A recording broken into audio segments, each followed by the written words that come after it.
नमस्कार मित्रों, स्वागत है आपका आपके अपने YouTube चैनल अडानिया एजुकेशन पर। लास्ट लेक्चर में हमने देखा था कि जो प्राथमिक सेल क्या होते हैं, द्वितीयक सेल क्या होते हैं, इसके बारे में हमने एक सामान्य जानकारी जो प्राप्त की थी। आज हम बात करेंगे लेक्लांसिस सेल यानी शुष्क सेल क्या होता है, मरकरी सेल क्या होता है, सीसा संचयक सेल क्या होता है, निकल कैरियम सेल क्या होता है, और इनमें सबसे इंपॉर्टेंट जो है वो है आपका ईंधन सेल क्या होता है, जिसके बारे में सबसे ज्यादा प्रश्न पूछे जाते हैं। तो इन सेलों के बारे में आज हम बात करने वाले हैं। प्राथमिक सेल क्या होते हैं, द्वितीयक सेल क्या होते हैं, इसके बारे में हम पिछली कक्षा में चर्चा कर चुके हैं। तो आइए आज हम बात करते हैं। सबसे पहला जो अपना सेल है, शुष्क सेल क्या होता है या लेक्लांसिस सेल क्या होता है, इसको लेकर हम बात करते हैं। पहला जो सेल है शुष्क सेल, जिसे हम क्या कहते हैं, लेक्लांसिस सेल भी कहते हैं। देखिए कि मैंने कल भी बताया था आपको कि जो पिछले जो लेक्चर है उसमें मैंने बात की थी कि जो सेल जो है, इन सेलों का वर्णन जो है कभी भी परीक्षा में नहीं पूछा जाएगा। या तो पूछा जा सकता है, इनका चित्र पूछा जा सकता है, और चित्र भी वही पूछे जाएंगे जो मैं आपको यहाँ पे बनाऊंगा, ड्रॉ करूंगा। ठीक है। इसके अलावा इनकी नेट रिएक्शन जो है, या अपन कह सकते हैं संपूर्ण अभिक्रिया जो है, वो आपसे पूछी जा सकती है, और वो ही अपने को ध्यान में रखनी है। तो देखिए, सबसे पहले हम बात करते हैं शुष्क सेल क्या होता है, इसकी बनावट कैसी होती है। देखिए, इस सेल में क्या होता है, इस प्रकार से एक जिंक का पात्र होता है। अपना जो शुष्क सेल होता है, इस सेल में क्या होता है, एक जिंक का क्या होता है, पात्र होता है, जिंक। और ये जिंक जो है ये एनोड का काम करता है। जिंक जो है ये किसका काम करता है, एनोड का काम करता है। ये क्या होता है, नेगेटिव होता है। कैसा होता है, नेगेटिव। इस सेल में एक और होता है, एक रंध्र युक्त पात्र होता है, या यूं अपन कह सकते हैं सरंध्र पात्र होता है। इसी सेल में एक रंध्र युक्त पात्र होता है, और इस पात्र में एक ग्रेफाइट की छड़ लगी होती है। इस पात्र में जो है एक ग्रेफाइट की क्या लगी होती है, छड़ लगी होती है यहां पर, इस प्रकार से। और ये जो ग्रेफाइट की जो छड़ है, ये किसका काम करती है, ये कैथोड का काम करती है। ये ग्रेफाइट की छड़ लगी होती है सेल में, इस प्रकार से ग्रेफाइट। और ये ग्रेफाइट की जो छड़ है दोस्तों, ये काम करती है कैथोड का।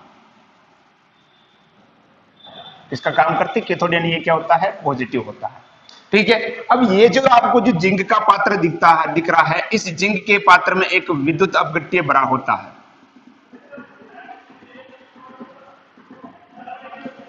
इस जिंक के पात्र में एक विद्युत अपघट्य बड़ा होता है, zinc oxide plus ammonium chloride NH4Cl। ठीक है। और ये जो आपको पात्र दिख रहा है, ये होता है सरंध्र पात्र, या जिसे अपन कह सकते हैं रंध्र युक्त पात्र, सरंध्र पात्र, या अपन कह सकते हैं रंध्र युक्त पात्र। ठीक है। और यहां पर ये जो आपको सेल दिख रहा है, या अंदर का जो पात्र आपको दिखाई दे रहा है, ये वाला पात्र, इस पात्र में बड़ा होता है MnO2 प्लस कार्बन का मिश्रण बड़ा होता है। क्या बड़ा होता है, MnO2 प्लस कार्बन का मिश्रण बड़ा होता है, इस प्रकार से। ये एक सफेद कलर का पाउडर होता है, जबकि ये काले रंग का पाउडर होता है। और ये बड़ा होता है MnO2 प्लस कार्बन का मिश्रण, इसके अंदर बड़ा होता है। तो ये जो है इस प्रकार की अपने एक सेल की जो बनावट हो गई है। इस सेल के बारे में हम बात करते हैं। देखिए, ये माफ कीजिएगा, यहाँ पर ये जिंक ऑक्साइड ने जिंक क्लोराइड होता है, जिंक क्लोराइड है ना। तो ये एक सेल होता है इस प्रकार से, जिसके अंदर जिंक का पात्र होता है। ये पात्र हो गया, किसका पात्र हो गया, जिंक का पात्र हो गया। और ये जिंक का जो पात्र है, ये किसका काम करेगा, एनोड का काम करेगा। और इसके अंदर एक अन्य रंध्र युक्त पात्र और होता है, ये सरंध्र पात्र, जिसके अंदर क्या बड़ा होता है, MnO2 प्लस कार्बन का क्या बड़ा होता है, पेस्ट बड़ा होता है।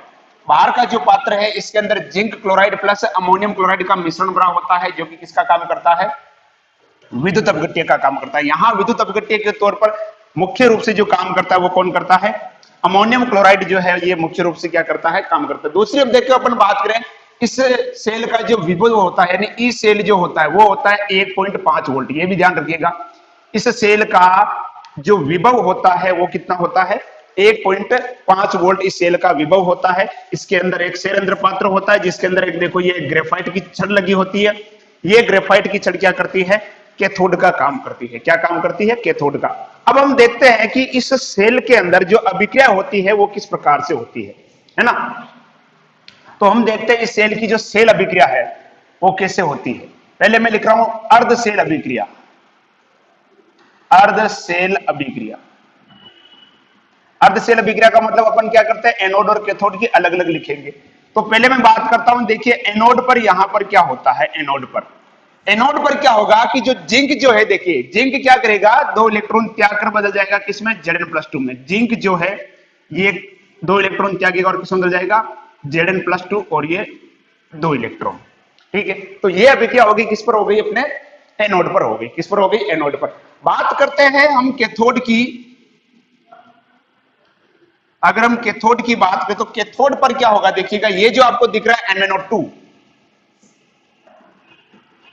MnO2 प्लस, ये टूटेगा कैसे टूटेगा, देखो NH4 प्लस Cl माइनस में टूटेगा, NH4 प्लस Cl माइनस में। तो ये हो जाएगा आपका NH4 प्लस और ये 1 इलेक्ट्रॉन, और ये बना देगा आपके MnOH, मैग्नीज ऑक्साइड या हाइड्रोक्साइड कह सकते हैं अपन। ठीक है, और क्या निकल जाएगा बाहर, NH3, बाहर क्या निकल जाएगा, NH3। इस प्रकार से ये अभिक्रिया किस पर हो गई, कैथोड पर हो गई। किस पर हो गई, कैथोड पर। अब अपन लिखते हैं इसकी पूर्ण सेल अभिक्रिया, इसकी पूर्ण सेल अभिक्रिया लिखते हैं हम, पूर्ण सेल अभिक्रिया। देखिएगा पूर्ण सेल अभिक्रिया लिखने से पहले अपने को क्या करना है, इलेक्ट्रॉन की संख्या को क्या कर लेना है, बराबर कर लेना है। ठीक है, देखो यहां पर इलेक्ट्रॉन की संख्या कितनी है, 1 है, और वहां कितनी है, 2। तो मैं क्या करता हूं, जो नीचे वाली जो अभिक्रिया है इसको मैं 2 से गुणा कर देता हूं, और ऊपर वाली को क्या कर देता हूं, 1 से गुणा कर देता हूं। तो मेरे पास क्या आ जाएगी, इलेक्ट्रॉन की संख्या क्या हो जाएगी, बराबर हो जाएगी। तो ये जो रिएक्शन है इसको मैं 2 से गुणा कर दूंगा, तो यहां पर ये इलेक्ट्रॉन कितने हो जाएंगे, 2 हो जाएंगे। तो 2 इलेक्ट्रॉन से 2 इलेक्ट्रॉन क्या हो जाएंगे, कैंसिल हो जाएंगे। तो बचेगा क्या, देखिएगा ऊपर क्या बचेगा, Zn, और नीचे क्या बचेगा, यहां पर आपके 2MnO2, 2 से गुणा किया ना अपन ने, 2MnO2 प्लस ये क्या हो जाएगा, 2NH4 प्लस, और इधर क्या बचेगा आपका 2MnOH और प्लस 2NH3। तो ये इस सेल की क्या हो गई, नेट सेल अभिक्रिया हो गई। क्या हो गई, नेट सेल अभिक्रिया। ठीक है, तो देखिए इसको शुष्क सेल क्यों कहते हैं, ये ध्यान रखिएगा, शुष्क सेल इसको क्यों कहते हैं, इसके अंदर जितना भी जो विद्युत अपघट्य भरा हुआ है, इस सेल के अंदर जितना भी जो विद्युत अपघट्य भरा हुआ है वो सब क्या होता है, ठोस पाउडर होता है। ठीक है ना, इस सेल में जो भी विद्युत अपघट्य भरा हुआ है वो क्या होता है, ठोस पाउडर। जैसे मान लो जिंक क्लोराइड और अमोनियम क्लोराइड ले लीजिए आपने, ये MnO2 प्लस यानी मैग्नीज ऑक्साइड, और ये कार्बन का पेट ले लीजिए। ये जितना भी जो विद्युत अपघट्य भरा होता है ये सब क्या होता है, ठोस होता है, शुष्क होता है। इसलिए हम इसको क्या कहते हैं, शुष्क सेल कहते हैं। ये इस सेल की जो है नेट रिएक्शन हो गई और अर्ध सेल अभिक्रिया भी हो गई। तो आप चाहिए तो चाहो तो इसका स्क्रीनशॉट ले लो, बहुत ही इंपॉर्टेंट है।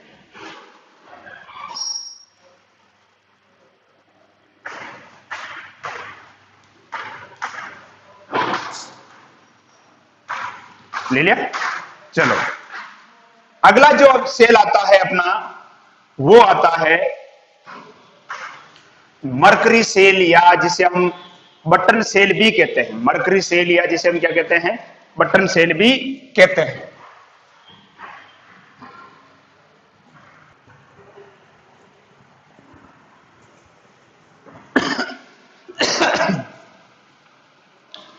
अरे गला तू थोड़ा ढंग से काम करने लग जा।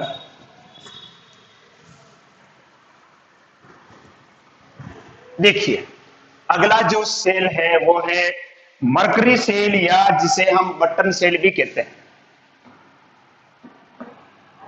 मरकरी सेल, या जिसे हम क्या कहते हैं, बटन सेल भी कहते हैं। क्या कहते हैं, बटन सेल। इस सेल का जो विभव होता है, यानी ई सेल जो होता है वो कितना होता है, 1.35 वोल्ट। कितना होता है, 1.35 वोल्ट। देखिए इस सेल का चित्र जो है आपसे कभी नहीं पूछा जाएगा, और सीधा आएगा कि कलय घड़ी में किसका उपयोग किया जाता है ना।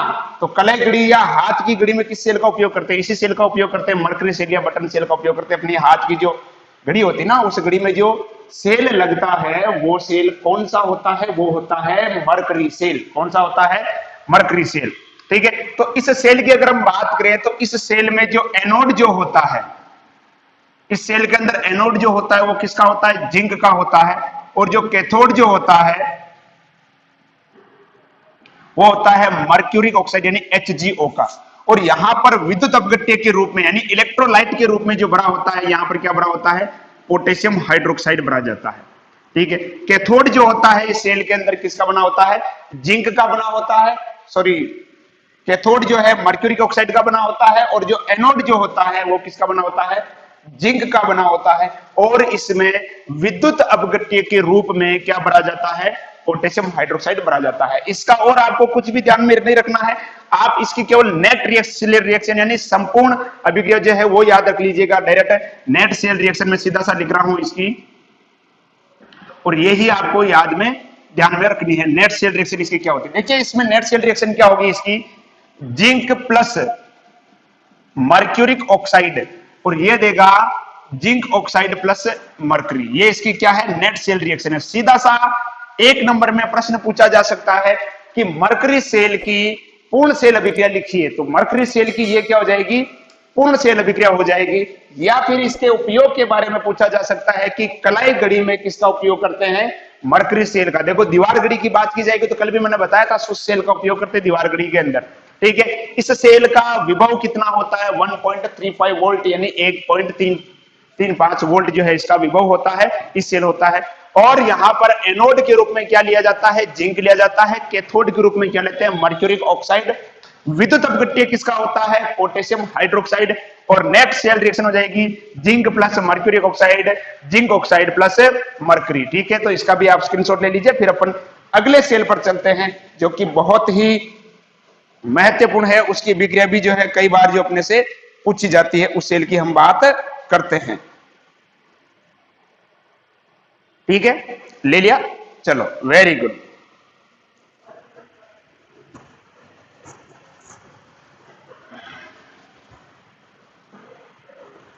अगला जो सेल आता है अपना सीसा संचयक सेल,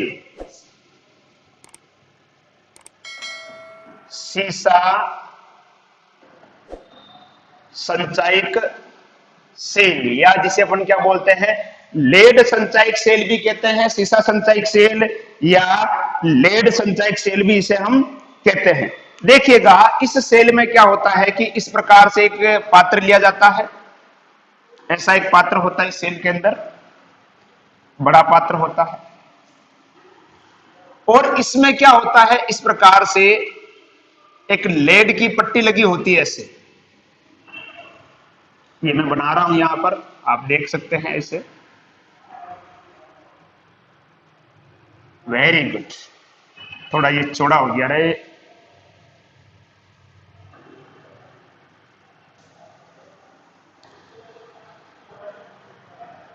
सेल के बारे में जैसे मैंने बताया था आपको कि इनकी जो डिटेल है, इनके डिटेल नोट्स जो है आपको टेलीग्राम पे मिल जाएंगे। टेलीग्राम कैसे क्या यूज करना है मैं हर बार आपको बार बार हर वीडियो में बता रहा हूं मैं आपको। ठीक है, तो इस प्रकार से इसके अंदर एक ये पट्टी लगी होती है लेड की, है ना, ये लेड की पट्टी होती है, और ये काम करती है आपका लेड जो काम करता है, ये काम करता है एनोड का काम करता है। किसका काम करता है, एनोड का काम करता है। और यहीं पर इसके साथ ही एकांतर क्रम में इस सेल में क्या लगा होता है, इस तरह से और पट्टियां लगी होती है एकांतर क्रम में 1 by 1।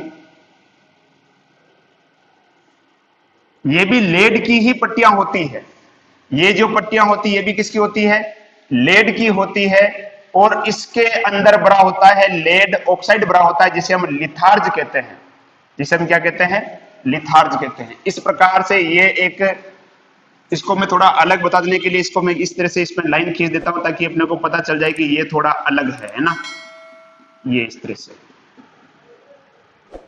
ये थोड़ा अलग है।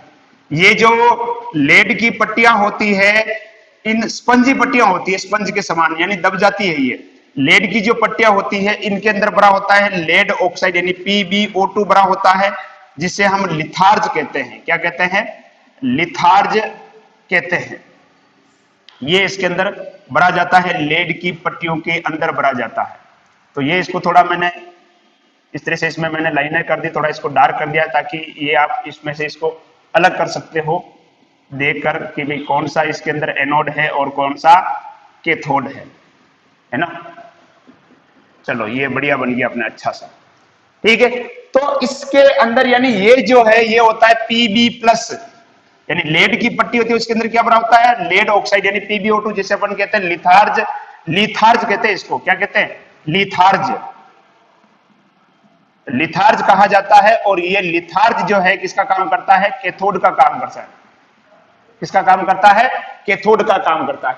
इसके अतिरिक्त क्या होता है, देखो इसके अंदर ये जो सेल है ना, इसके अंदर भरा होता है सल्फ्यूरिक अम्ल H2SO4, सल्फ्यूरिक अम्ल भरा होता है और जिसकी सांद्रता क्या होती है, कितनी 38% जो है इसकी क्या होती है, सांद्रता होती है सल्फ्यूरिक अम्ल की। इसके अंदर ये सल्फ्यूरिक अम्ल भरा होता है, ठीक है। तो ये सेल का क्या हो गया, चित्र हो गया, है ना। बहुत अच्छा है, शानदार लग रहा है। अब हम बात करते हैं इस सेल की, जो सेल अभिक्रिया होती है उसको लेकर। देखिए ये द्वितीयक सेल है, सीसा संचयक सेल जो है ये द्वितीयक सेल है। तो इसमें दोनों प्रकार की अभिक्रिया होगी। एक तो जब इसको अपन काम में लेंगे तो उसे अपन बोलेंगे निरावेशन, और जब अपन इसको फिर से चार्ज करेंगे तो उसको अपन बोलेंगे आवेशन अभिक्रिया, है ना। तो दो प्रकार की इसके अंदर अभिक्रिया होगी। एक तो होगी निरावेशन, यानी निरावेशन के दौरान इसमें क्या अभिक्रिया होती है, निरावेशन में, निरावेशन के अंदर इसके अंदर क्या अभिक्रिया होगी, यानी जब अपन इस सेल को क्या कर रहे हैं, काम में ले रहे हैं, तो उस दौरान इस सेल के अंदर क्या अभिक्रिया होगी वो अपन देखते हैं। सबसे पहले अपन बात करते हैं एनोड पर। देखिए एनोड पर क्या अभिक्रिया होगी, यहां पर क्या होगा, देखो Pb प्लस SO4-2, ठीक है। और ये क्या बन जाएगा, PbSO4 प्लस 2 इलेक्ट्रॉन, क्या बन जाएगा, PbSO4 प्लस 2 इलेक्ट्रॉन। ये तो किस पर हो गया, एनोड पर हो गया। किस पर हो गया, एनोड पर। अब हम बात करते हैं कैथोड पर क्या होता है। देखो कैथोड पर अगर हम बात करें तो कैथोड पर क्या है, कैथोड किसका बना हुआ, PbO2 प्लस 4H प्लस, क्या होगा, 4H plus SO4-2 plus 2 electron, ठीक है। तो ये क्या बन जाएगा आपका,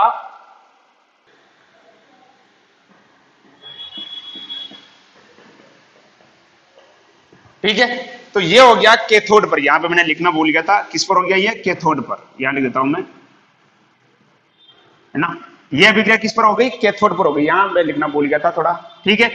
तो अब देखिए यहां पर क्या हो रहा है, देखो 2 इलेक्ट्रॉन से 2 इलेक्ट्रॉन मर गए, और कुछ कट रहा है क्या, नहीं कट रहा है, ठीक है। तो इधर क्या बचा, देखो Pb प्लस क्या बच रहा है, PbO2 प्लस, अब देखिएगा 4H प्लस और SO4-2, ये क्या बन जाएगा, 2H2SO4, क्या बन जाएगा, 2H2SO4। और उधर क्या बन रहा है, देखो इधर ये भी PbSO4 और ये भी PbSO4, तो क्या हो जाएगा 2PbSO4 प्लस क्या बन रहा है, 2H2O, ठीक है। तो इस प्रकार से हम देखते हैं कि ये आपकी क्या हो गई, एक निरावेशन में क्या हो गई, सेल अभिक्रिया हो गई। निरावेशन में सेल अभिक्रिया हो गई, जब अपन सेल को क्या कर रहे होते हैं, काम में ले रहे होते हैं। तो यहां आप देख रहे हो, देखो ये जो जल का अणु है, ये यहां पर लगातार क्या होता है, जल के अणु का क्या होता है, निर्माण होता है, ठीक है। और साथ ही क्या हो रहा है, देखो यहां पर सल्फ्यूरिक अम्ल जो है निरंतर क्या हो रहा है, उपयोग में आ रहा है, जिसके कारण क्या होगा, इस सेल के अंदर सल्फ्यूरिक अम्ल की जो सांद्रता है वो निरंतर क्या होती जाएगी, कम होती जाएगी। एक तो जल का अणु बन रहा है और साथ में देखो यहां आपको दिख रहा है ना, ये सल्फ्यूरिक अम्ल काम में आ रहा है, ठीक है। तो यहां पर क्या होगा, सल्फ्यूरिक अम्ल की निरंतर सांद्रता क्या होती जाएगी, कम होती जाएगी। सल्फ्यूरिक अम्ल की सांद्रता कम होने की वजह से क्या होगा, जब इस सेल की जो सांद्रता है ये 38% से कितनी हो जाती है, 25% हो जाती है, तो इस सेल को पुनः अपने को क्या करना पड़ता है, चार्ज करना पड़ता है। चार्ज करने की क्या होती है, आवश्यकता होती है। तो जब अपनी सेल को क्या करते हैं, आवेशित करते हैं, तो ये जो अभिक्रिया है ये क्या हो जाती है, उल्टी हो जाती है। ये जो सेल की जो अभिक्रिया है ये क्या हो जाती है, उल्टी हो जाती है, ठीक है। उल्टी कैसे हो जाएगी, यहां लिख रहा हूं मैं इस जगह पर, ठीक है। एक बार अब इसका स्क्रीनशॉट ले लो,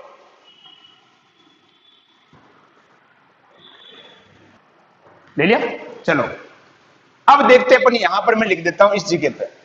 इसका उल्टा करना वैसे कुछ भी लोड वाला काम नहीं है, बहुत इजी है। यानी जब इसको अपन क्या करेंगे, चार्ज करेंगे, यानी आवेशन में जब इसको अपन चार्ज करेंगे, ये विक्रिया उल्टी लिख दो आप, क्या है आपका 2Pb 2PbSO4 प्लस क्या है 2H2O, और ये क्या बनाएगा Pb plus PbO2 plus 2H2SO4। ठीक है, तो ये आपके क्या हो जाएगा आवेशन में। जब इस सेल को अपन क्या करेंगे फिर से चार्ज करेंगे तो ये आपके पास आवेशन की अभिक्रिया आ जाएगी। बस इसको अपने को क्या करना है उल्टा लिखना है। जो अभिकारक में लिखा हुआ है उसको उत्पाद में लिख लो, और जो उत्पाद में लिखा हुआ उसको किस में लिख दो अभिकारक में लिख दो। ये क्या हो जाएगी आवेशन की अभिक्रिया हो जाएगी। देखिए ये जो सेल होता है सीसा संचयक सेल, इसमें क्या होता है कि सेलों को श्रेणी क्रम में जोड़ा जाता है। ठीक है, तो इस सेल का जो विभव जो होता है वो होता है 6 से 12 वोल्ट। कितना होता है 6 से 12 वोल्ट, और अपन चाहे तो इसको बढ़ा भी सकते हैं। यानी यहां पर अगर अपन देखें तो मुख्य रूप से अधिकांश अपने को मिलता है मार्केट में ज्यादातर 6 सेल जो है श्रेणी क्रम में जुड़े होते हैं, और एक सेल का विभव कितना होता है 2 वोल्ट। तो इस प्रकार से 6 सेलों का विभव कितना हो जाता है 12 वोल्ट हो जाता है। अलग अलग कैपेसिटी के अनुसार मार्केट के अंदर आजकल अलग अलग प्रकार के सेल अवेलेबल हैं, और इनका उपयोग कहां करते हैं घरों में। जो अपना जो इन्वर्टर होता है या जो अपनी जो गाड़ियां होती है, गाड़ियों के अंदर जो बैटरी जो लगी होती है वो क्या होता है सीसा संचयक सेल ही होता है। ठीक है, तो इस सीसा संचयक सेल का उपयोग मुख्य रूप से घरों के अंदर इन्वर्टर के रूप में, गाड़ियों में जो है बैटरी के रूप में किया जाता है। ठीक है, अगला जो अपना जो सेल आता है वो आता है निकल कैडमियम सेल। कौन सा सेल आता है निकल कैडमियम सेल, उसको लेकर हम चर्चा करते हैं निकल कैडमियम सेल के अंदर क्या होता है।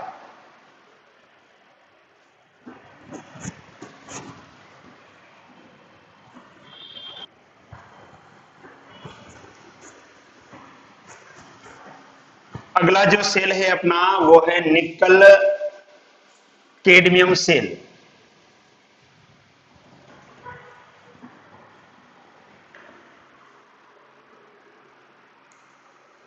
देखिए निकल कैडमियम सेल, इसके अंदर देखिए जो एनोड जो होता है, एनोड किसका होता है कैडमियम का होता है। किसका होता है कैडमियम का। जबकि जो कैथोड जो होता है, कैथोड होता है निकल ट्राइऑक्साइड। किसका होता है निकल ट्राइऑक्साइड का। और विद्युत अपघट्य के रूप में यहां पर बड़ा होता है पोटेशियम हाइड्रोक्साइड, या कभी कभी यहां पर सोडियम हाइड्रोक्साइड भी लिया जा सकता है ना। पोटेशियम हाइड्रोक्साइड और सोडियम हाइड्रोक्साइड जो है यहां पर विद्युत अपघट्य के रूप में बड़ा होता है। अब हम बात करते हैं इस सेल के अंदर अभिक्रिया क्या होती है। देखिए इस सेल के अंदर क्या अभिक्रिया होती है वो हम बात करते हैं। देखिए सबसे पहले अपन बात करते हैं एनोड पर क्या होता है। एनोड पर क्या होगा, देखो जो कैडमियम है, कैडमियम प्लस क्या होगा यहां पर 2OH माइनस, ये क्या बनाएगा CdO प्लस H2O, और बाहर क्या निकालेगा 2 इलेक्ट्रॉन। क्या निकालेगा CdO यानी कैडमियम ऑक्साइड और 2 इलेक्ट्रॉन। अगला अपन बात करते हैं कैथोड पर। देखिए कैथोड पर क्या होगा, यहां पर अपन बात करें अगर कैथोड की तो यहां क्या होगा निकल ट्राइऑक्साइड, और ये क्या करेगा इलेक्ट्रॉन लेगा और क्या बना देगा ये निकल डाइऑक्साइड, और बाहर क्या निकल जाएगा ये OH। क्या निकल जाएगा OH। अपन क्या करते हैं इसको संतुलित करते हैं। तो संतुलित करने के लिए अपन क्या करेंगे, जैसे ऊपर 2 है तो मैं इसको नीचे से क्या कर देता हूं 2 से गुणा कर देता हूं। तो ये क्या हो जाएगा, देखिए यहां पर आपका 2 इलेक्ट्रॉन क्या हो जाएगा 2 इलेक्ट्रॉन, 2 इलेक्ट्रॉन से 2 इलेक्ट्रॉन क्या हो जाएंगे कैंसिल, और ये भी क्या हो जाएगा 2OH माइनस, और ये भी हो जाएगा 2, और ये भी क्या हो जाएगा 2। ठीक है, तो 2 इलेक्ट्रॉन से 2 इलेक्ट्रॉन कैंसिल हो गए आपके ये। उसी प्रकार से 2OH माइनस से क्या हो गया 2OH माइनस क्या हो गया कैंसिल। तो नीचे क्या बचा ऊपर क्या देखो Cd प्लस, इधर क्या बच रहा है 2Ni, और क्या बच रहा है यानी निकल ट्राइऑक्साइड, और इधर क्या बच रहा है देखो CdO प्लस निकल डाई हाइड्रोक्साइड, ये निकल ट्राई हाइड्रोक्साइड, ये क्या हो गया निकल डाई हाइड्रोक्साइड, और क्या बन रहा है यहां पर H2O। तो ये इस निकल कैडमियम सेल की क्या हो गई पूर्ण सेल अभिक्रिया हो गई। और इन सेलों का जो उपयोग जो किया जाता है, इन सेलों का जो मुख्य उपयोग है वो किया जाता है अपने जो कैमरे जो होते हैं, कैमरे जो चार्ज करते हैं, चार्जेबल जो कैमरे होते हैं, यानी उन कैमरों में जो पेंसिल सेल लगता है कैमरे के अंदर। आपने देखा होगा जो कैमरे आते हैं उन कैमरे के अंदर क्या लगता है, जैसे मेरी अंगुली जैसा क्या लगता है पेंसिल सेल लगता है, और वो क्या होते हैं चार्जेबल होते हैं। और वो जो सेल होते हैं वो कौन से सेल होते हैं? निकल कैडमियम सेल होते हैं। कौन से सेल होते हैं? निकल कैडमियम सेल। तो इसकी नेट सेल रिएक्शन पूछी जा सकती है, बाकी इसका कोई आपसे ज्यादा कोई प्रश्न नहीं पूछा जाएगा। नेट सेल रिएक्शन ये हो गई इसकी नेट सेल रिएक्शन, है ना। तो ये लिख लीजिएगा नेट सेल रिएक्शन। आप चाहो तो इसका स्क्रीनशॉट ले सकते हो।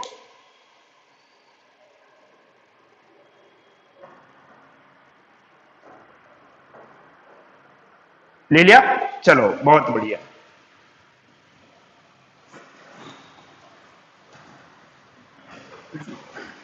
अगला जो सेल आता है अपना आता है ईंधन सेल, या जिसे हम कहते हैं फ्यूल सेल। बहुत ही वेरी वेरी वेरी इंपॉर्टेंट कह सकते हैं हम इसे, ईंधन सेल या फ्यूल सेल।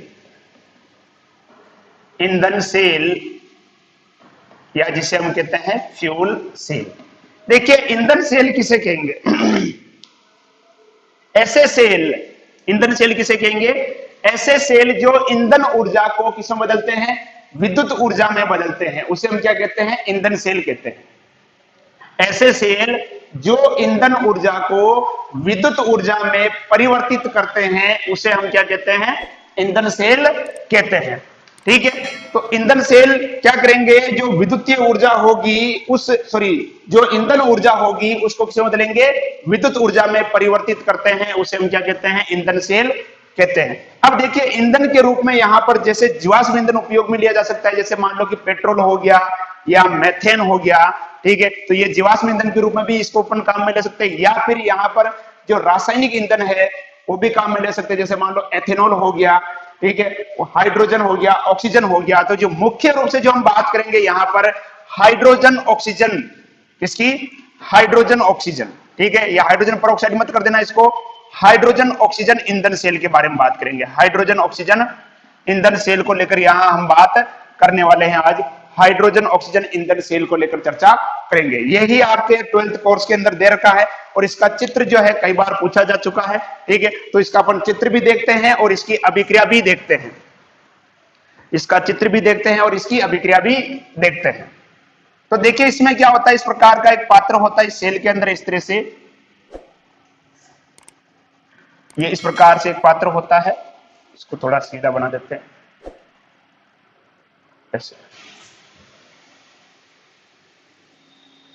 इस तरह से एक पात्र होता है। इसमें थोड़ा ये तिरछा जा रहा है, क्या हुआ?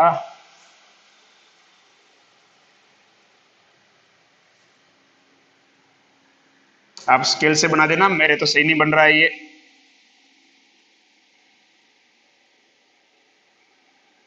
है ना, इसको भी थोड़ा चला लेवल पे कर लेते हैं। बाहर बारिश आ रही है, मौसम बहुत सुहाना हो रहा है।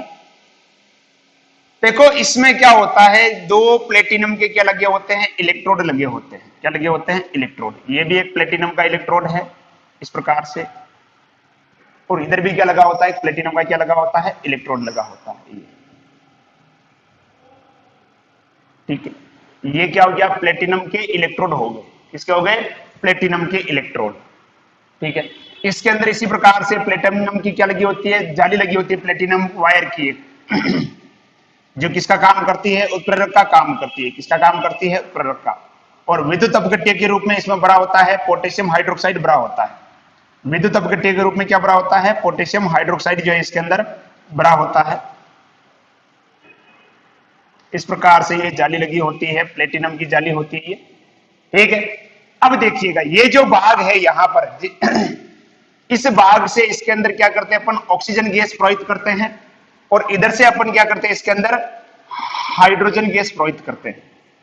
ठीक है, ये इस प्रकार का सेल होता है। और जिस भाग से हम क्या करते हैं? ऑक्सीजन गैस प्रवाहित करते हैं, ये काम करता है कैथोड का काम करता है। किसका काम करता है? जिस भाग से हम ऑक्सीजन गैस प्रवाहित करते हैं ये कैथोड का काम करता है, और जिस भाग से हम हाइड्रोजन गैस प्रवाहित करते हैं ये किसका काम करता है? एनोड का काम करता है। किसका काम करता है? एनोड का। ठीक है, और इन दोनों की अभिक्रिया से किसका निर्माण होता है? जल का निर्माण होता है, बिल्कुल शुद्ध जल। इतना शुद्ध जल कि इसको हम पी सकते हैं। इससे जो जल बनता है ये इतना शुद्ध होता है कि इसको हम क्या कर सकते हैं? पी सकते हैं। ठीक है, तो ये देखिए इस प्रकार का एक सेल है, और इस सेल में दो प्लेटिनम के क्या लगे होते हैं? इलेक्ट्रोड लगे होते हैं। दो प्लेटिनम के क्या लगे होते हैं? इलेक्ट्रोड, जिसके बीच में प्लेटिनम की एक जाली लगी होती है। ठीक है, जो जिस दिशा से हम क्या करते हैं हाइड्रोजन गैस प्रवाहित करते हैं वो भाग क्या करता है एनोड का काम करता है, और जिस दिशा से हम क्या करते हैं ऑक्सीजन गैस प्रवाहित करते हैं वो भाग क्या करता है कैथोड का कार्य करता है।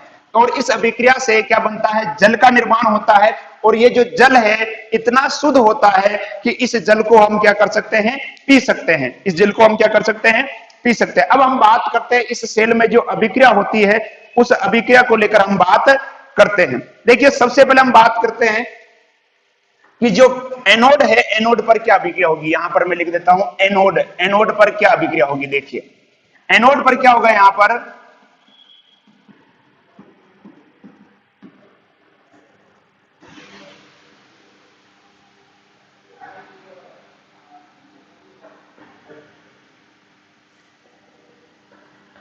ये क्या होगी एनोड पर अभिक्रिया होगी इस प्रकार से। और दूसरा हम बात करते हैं जो कैथोड है कैथोड पर क्या अभिक्रिया होगी। कैथोड पर जो अभिक्रिया होती है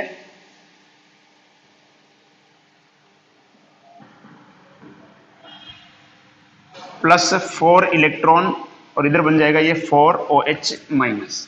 ठीक है, तो यहां हम देखिएगा क्या हो जाएगा, ये 4 इलेक्ट्रॉन से 4 इलेक्ट्रॉन कैंसिल हो गया, 4OH माइनस से 4OH माइनस क्या हो गया कैंसिल, और ये 4OH और ये 2OH से क्या हो गया ये कैंसिल हो गया। इधर क्या बचा देखो आपके 2H2 प्लस O2, और उधर क्या बचा आपके 2H2O। ये हो गई इसकी नेट सेल रिएक्शन हो गई, क्या हो गई नेट सेल रिएक्शन। देखिएगा क्या होगा 4OH माइनस से 4OH माइनस मर गया, 4 इलेक्ट्रॉन से 4 इलेक्ट्रॉन मर गया, और यहां से ये 2H2O और ये 2H2O, तो इधर क्या बचेगा 2H2O बचेगा। ठीक है, तो ये इसकी क्या हो गई नेट सेल रिएक्शन हो गई। और यहाँ जो ये जो जल जो बन रहा है ये जल बिल्कुल क्या होता है शुद्ध होता है। अब इस सेल को याद ध्यान रखिएगा कि एक अमेरिका का एक अंतरिक्ष अभियान था अपोलो अंतरिक्ष अभियान। कौन सा था अपोलो अंतरिक्ष अभियान। और इस अंतरिक्ष अभियान में जिस सेल का उपयोग किया गया था कौन सा सेल था वो ऑक्सीजन हाइड्रोजन ईंधन सेल था। अपोलो अंतरिक्ष अभियान के अंदर जिस सेल का उपयोग किया गया वो कौन सा सेल था ऑक्सीजन हाइड्रोजन ईंधन सेल।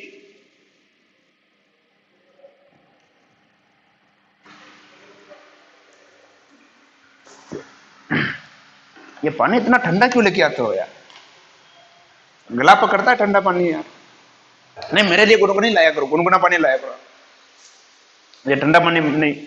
देखिए अब यहां पर क्या होता देखो ये सेल है और यहां जब अभिक्रिया होती है तो अभिक्रिया से क्या निकलता है जल बनता है, और जल बहुत शुद्ध होता है। और सबसे खास बात क्या है इस सेल की, अगर इसमें लगातार ऑक्सीजन और हाइड्रोजन गैस प्रवाहित की जाए तो अभिक्रिया चलती रहेगी, जल का निर्माण होता रहेगा। अपोलो अंतरिक्ष अभियान के तहत क्या हुआ कि जब इस अभियान में इस सेल का उपयोग किया गया तो जो अंतरिक्ष यात्री थे उन अंतरिक्ष यात्रियों ने पीने के लिए इसी जल का उपयोग किया था। देखो कभी कभी प्रश्न आ जाता है कि जो ईंधन सेल है ये इको फ्रेंडली होता है, यानी पर्यावरण के लिए लाभदायक होता है, समझिए ठीक है किस प्रकार से लाभदायक होता है। या पर अपन कह सकते हैं जो नाभिकीय संयंत्र होते हैं थर्मल पावर प्लांट जो होते हैं वहां जिस प्रकार से ईंधन से ऊर्जा से विद्युत ऊर्जा बनाई जाती है तो उसकी तुलना में यह सेल ज्यादा अच्छा होता है। क्यों, तो देखिएगा पहली चीज तो है कि जो नाभिकीय संयंत्र होते हैं या जो थर्मल पावर प्लांट होते हैं जहां पर ईंधन ऊर्जा से विद्युत ऊर्जा बनाई जाती है उन की तुलना में ये अच्छा क्यों वो होता है। कारण क्या है कि एक तो इसकी जो दक्षता होती है वो क्या होती है बहुत अच्छी होती है, यानी ये सेल क्या करता है जितना भी जो अपन ईंधन काम में लेते हैं उसका 76% जितना ईंधन आप काम में ले रहे हो उस ईंधन का 76% ये क्या करेगा उसको विद्युत ऊर्जा में बदलेगा। ठीक है, जितना ईंधन हम यहाँ पे काम में लेते हैं उस ईंधन का 76% किसमें बदल जाता है विद्युत ऊर्जा में बदल जाता है। जबकि हम बात करें जो थर्मल पावर प्लांट होते हैं वहां जो उपकरण काम में ले जाते हैं वो मात्र 40% ईंधन को ही विद्युत ऊर्जा में कन्वर्ट कर पाते हैं। ठीक है, तो पहला तो ये देखो अच्छा क्यों हो गया क्योंकि ये क्या करता है इसकी जो कार्य क्षमता होती है दक्षता जो होती है बहुत उच्च होती है। ये कुल ईंधन का लगभग 76% क्या करता है विद्युत ऊर्जा में कन्वर्ट करता है, जबकि जो नाभिकीय संयंत्र जो होते हैं वहां जो सेल होते हैं वो क्या करते हैं 40%, यानी जितना जो आपने जो फ्यूल काम में लिया उसका 40% ही वो विद्युत ऊर्जा में कन्वर्ट कर पाते हैं। दूसरा इस सेल में क्या होता है खास बात क्या होती है कि इस सेल में कोई किसी प्रकार का प्रदूषक नहीं बचता है, जबकि हम जानते हैं कि जो नाभिकीय संयंत्र होते हैं उससे बहुत अधिक मात्रा में प्रदूषण बनता है। लेकिन इस सेल की जो सबसे खास बात यह है कि इस सेल से किसी प्रकार का कोई प्रदूषक जो है वो नहीं बनता है, किसी प्रकार का प्रदूषण नहीं होता है, जबकि नाभिकीय संयंत्र से बहुत ज्यादा क्या फैलता है, प्रदूषण फैलता है। तीसरी बात, जो नाभिकीय संयंत्र होते हैं उनमें अगर अभिक्रिया एक बार शुरू हो गई, मान लो यूरेनियम का विघटन अगर प्रारंभ हो गया तो वो लगातार चलता जाएगा, ठीक है, उस अभिक्रिया को रोका नहीं जा सकता। लेकिन यहां पर क्या होता है कि अगर इस सेल को काम में नहीं लेना है तो बीच में भी इस सेल की अभिक्रिया को रोका जा सकता है, यानी अपन हाइड्रोजन और ऑक्सीजन गैस अगर प्रभावित करना बंद कर देंगे तो सेल की अभिक्रिया क्या हो जाएगी, रुक जाएगी, जबकि जो नाभिकीय संयंत्र है वहां पर इसको रोकना संभव नहीं होता है। तो इस प्रकार से ये जो सेल है ये इको फ्रेंडली होता है, पर्यावरण प्रिय होता है, पर्यावरण को प्रदूषण नहीं फैलाता। तो ये हमने बात की सेलों के बारे में मुख्य रूप से कि सेल क्या होते हैं, कौन कौन से सेल होते हैं, इसको लेकर हमने चर्चा की। आप चाहो तो इसका भी स्क्रीनशॉट ले लो। ईंधन सेल बहुत ही इंपॉर्टेंट है, बहुत ही महत्वपूर्ण है ये सेल, ठीक है। अब जो आपका जो एक अंतिम टॉपिक बन जाता है कोरिजन यानी संक्षारण, ठीक है। संक्षारण क्या होता है, देखो एक सामान्य परिचय यहाँ पे मैं देता हूं संक्षारण, ठीक है। जो धातुएं जो होती है, धातुएं जो होती है वातावरण नमी के संपर्क में आने से उन पर क्या हो जाती है, ऑक्साइड की एक परत बन जाती है। जो धातुएं होती है वातावरण या नमी, जो वातावरण की जो नमी होती है उनके संपर्क में आने पर उन धातु पर क्या हो जाती है, ऑक्साइड की एक परत बन जाती है, जिसके कारण धातु का क्या होता है, क्षय होता रहता है। धातुएं गलती रहती है, परत बनने से धातु का जो वजन है वो क्या हो जाता है, कम हो जाता है, धातुएं कमजोर हो जाती है। इस प्रक्रिया को अपन क्या कहते हैं, संक्षारण कहते हैं। क्या कहते हैं, संक्षारण कहते हैं, ठीक है। संक्षारण में कोई ज्यादा विशेष नहीं है, इसको लेकर कोई मैं अलग से वीडियो नहीं बनाऊंगा और ना ही मुझे लगता है इस टॉपिक को कोई कराने की ज्यादा आवश्यकता है। इसकी जो अभिक्रिया है आप नोट्स के अंदर देख सकते हो। और इसका एक बार क्वेश्चन आया था जंग के बारे में कि जंग का सूत्र क्या होता है। देखो जंग का सूत्र क्या होता है, फेरिक हाइड्रेटिक ऑक्साइड जो होता है, ठीक है, Fe2O3.XH2O, ये एक भूरे रंग का पदार्थ होता है और यही क्या है, जंग का सूत्र है, यही क्या है, जंग का सूत्र है, ठीक है। एक बार और क्वेश्चन आया था कि सिद्ध कीजिए कि लोहे पर जंग लगना एक विद्युत रासायनिक अभिक्रिया है या विद्युत रासायनिक सेल के समान अभिक्रिया होती है, ठीक है। लोहे पर जंग लगना एक विद्युत रासायनिक सेल के समान अभिक्रिया होती है।